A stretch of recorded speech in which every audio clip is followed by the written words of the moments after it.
history is written by the victors, and YouTube history is written with poor research. Meet FootofaFerret, or Ryder, as is his real name. In terms of content, he makes history videos on trending topics, and is friends with many famous YouTubers. I found him after he made this video, The History of Animation featuring Jaden Animations. However, problems quickly arose when I actually watched the video and read the few comments that actually reacted to the research he provided. A healthy like to dislike ratio, yes. However, anyone who grew up with YouTube animation could point out the glaring issues in the video, mostly involving research. Speaking of research, this video is sponsored by Skillshare. I have been sponsored by them many a time before, and I keep finding new classes that relate to the topics I'm talking about, such as the Designer's Guide to Writing and Research, taught by author Stephen Heller. Now, this is a great series for Ryder to watch if he just takes time to pay attention. The first 500 people, Ryder included, to use this link gets 2 glamorous months of Skillshare Premium, and with an annual subscription of less than $10 a month, it's the most affordable option, website, service in its class. Speaking of class, there was an art contest at the end of my last video, and the winners will be said at the end of this one. But for now, let's talk about a brief history of YouTube animation featuring Jaden Animations. Today's episode, YouTube animation. Ready, set, go! June 6, 1995. Teenager Tom Fulp launches his own website. This website was known as Newgrounds. One problem with the video as is the view count of the video, as no matter the quality or research done, it actually might deter people from making their own videos on the same subject. We'll get into this more later, but for the now, you can see a good use of argument from authority with the use of Jaden Animations and Rubber Ross in the video. I want to give a big thanks to Ross O'Donovan for helping me research this episode, and I want to give a massive shout out to Jaden for co-hosting the episode with me. Because Ryder uses popular figures from the animation community, the viewer feels a bit safe with the knowledge that Ryder presents, as it can be assumed that a lot of these likes came from people who actually thought this was a good video. Within this 12-minute and 47-second video, about 3 minutes is dedicated to Newgrounds, and 5 minutes is dedicated to Newgrounds animators moving to YouTube. And the rest, about 4 minutes and 41 seconds respectively, is dedicated to Storytime animators. That would be like me making a video about the original Star Wars trilogy, with myself mostly talking about A New Hope, the beginning of The Empire Strikes Back, and then the very end of The Return of the Jedi. And if that video was ever made, I think the like to dislike ratio would be very different. I'm not entirely sure why Ryder wanted to include so much about Newgrounds in this video. And around the turn of the century, the Newgrounds portal was upgraded to an automated system that allowed users to upload and share their original Flash content. And wow, did that open the floodgates! With all that he listed, if he spread out the information and went deeper into Newgrounds' history, I think he'd have another video topic, right? There.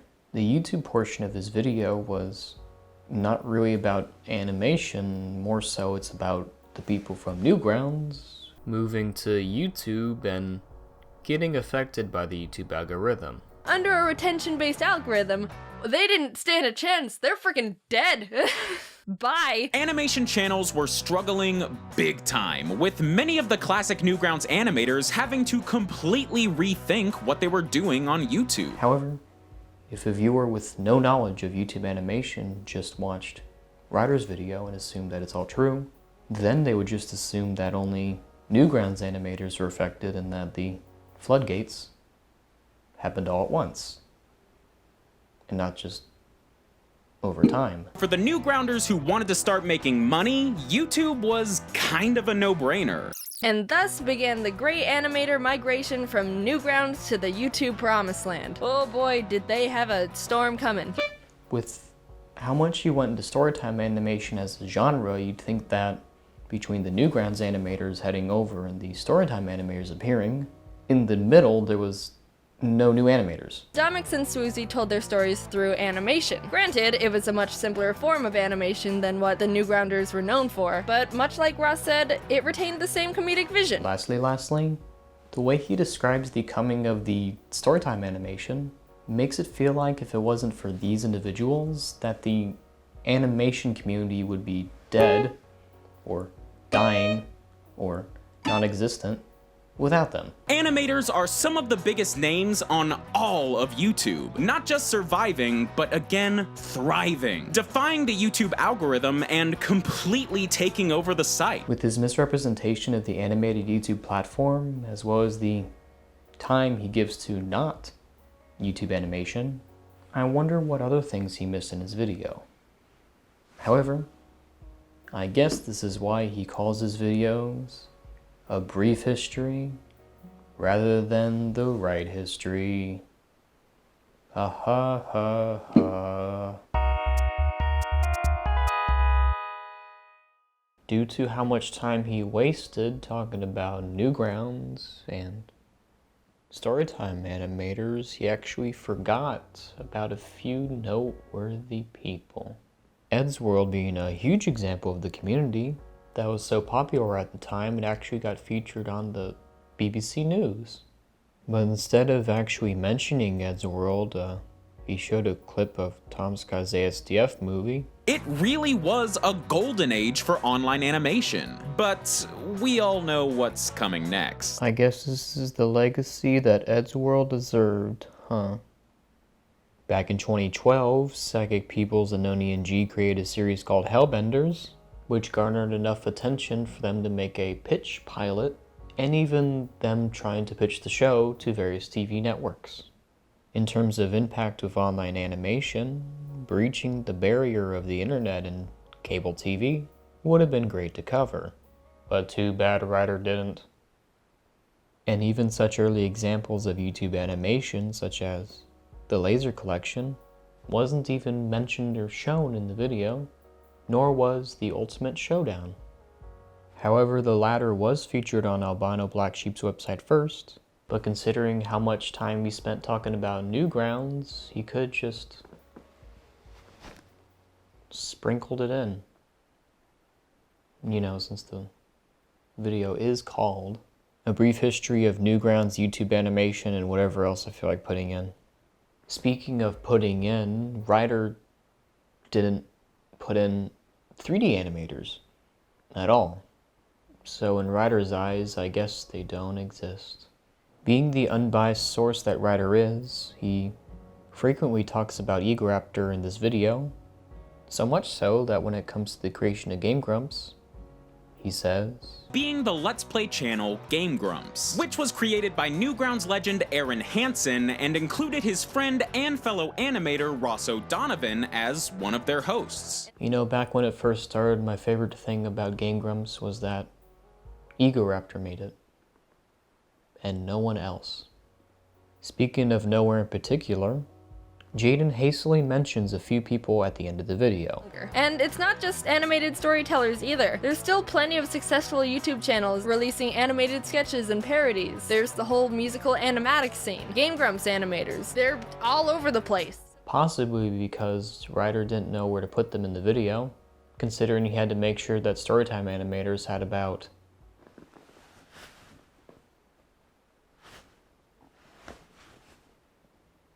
a lot of screen time.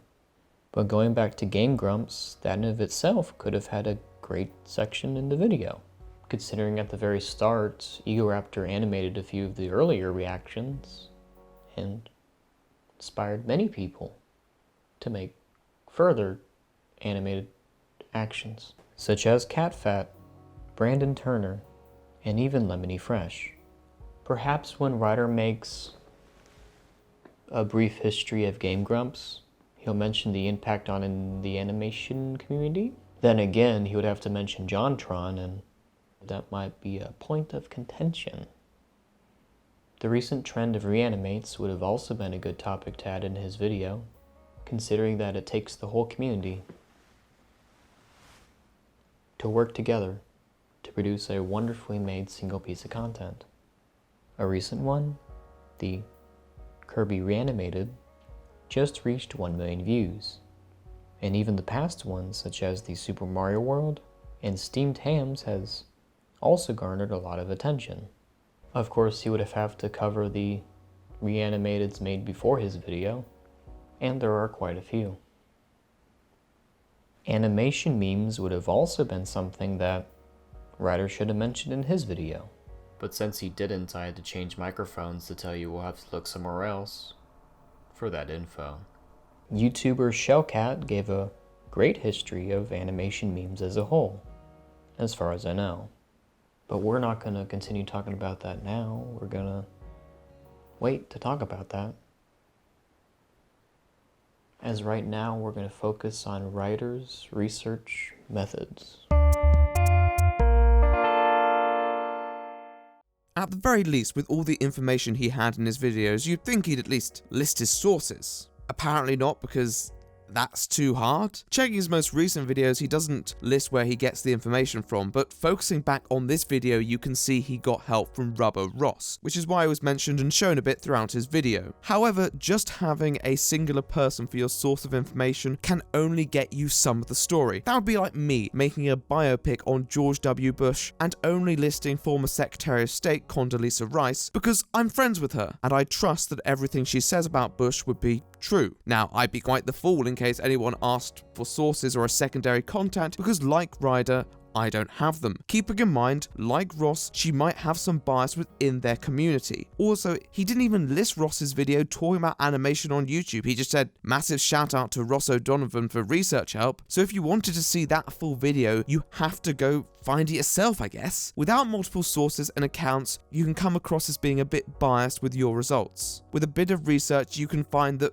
Rice Pirate actually made a video talking about animation on YouTube as well. And looky there, in the comments below, Ross says he's making a video on the same topic. Considering that this video was made before Ross's, you'd think he'd have mentioned that in his video. But then, maybe Ryder had missed it, maybe he doesn't like Rice Pirate, whichever you think's more likely. The fact that Ryder is friends with James, Jaden and all these other animators means that he has that motive to be a bit more biased to gain their favour, such as when he mentioned Ego Raptor as the only creator of Game Grumps, assumedly to maybe get on his good side despite that being rather inaccurate in research. Looking towards his Twitter, you can see he often tweets at people more famous than him to perhaps either get on their good side or show the community how in touch he is with everyone. This is all fine and dandy, getting YouTube connections is a must, and many people have tweeted towards large creators. However, it should be noted that if your friendship starts to hinder your video's quality, then you need to rework your script, such as giving these storytime animators so much screen time just because you're friends with them. I mean, if the video was called A Brief History of Storytime Animators, then it would be fine, but that's not the case here. Going back to the history of animation memes, if you look at Shellcat's description, every video used has a link. Ryder should really take this feedback forward, as he wouldn't want to have a channel based all around the history of things and never show the sources.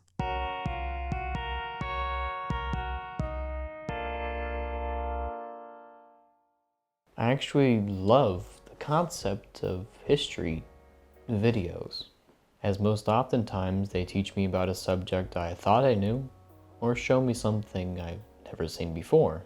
Without channels like Internet Historian, I probably wouldn't have known about Brad's wife.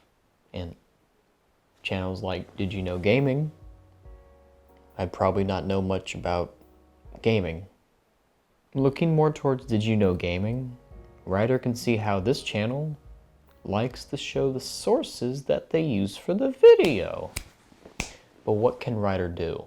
First, change the title, as it's the most offensive thing about the whole video. I mean, it tricks the audience into thinking that they're actually learning about YouTube animation as a whole.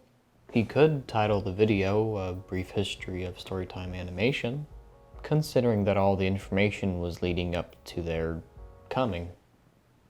Now, despite Newgrounds being featured heavily, I'd say that everything that needed to be said about story times was covered quite well in this video. Number 2, he should add sources for this video, as well as his other videos. I mean, it can't be too much to ask for citations now, is it, Ryder? But I mean, when Ryder talks about a specific video like Rubber Ross's independent animation video, lesser quality animated cartoons that kind of keep the same comedic vision intact. Which was true, but maybe not quite in the way he expected. and me, the viewer, wants to watch it, and I check the description. Oh wait, he doesn't list his sources. Number 3, take time into making a brief history of Newgrounds and a real brief history of YouTube animation. Doing so, you can flesh out the wonderful history of Newgrounds, as well as actually showing people the real history of YouTube animation. Also, it gives you more content for your channel. Of course, anyone else who's watching this video could just make their own brief history of YouTube animation, considering that at this point in time, Ryder seems satisfied with his video. And looking closer at this tweet on the screen, it looks like he's gonna make a brief history of YouTube gaming.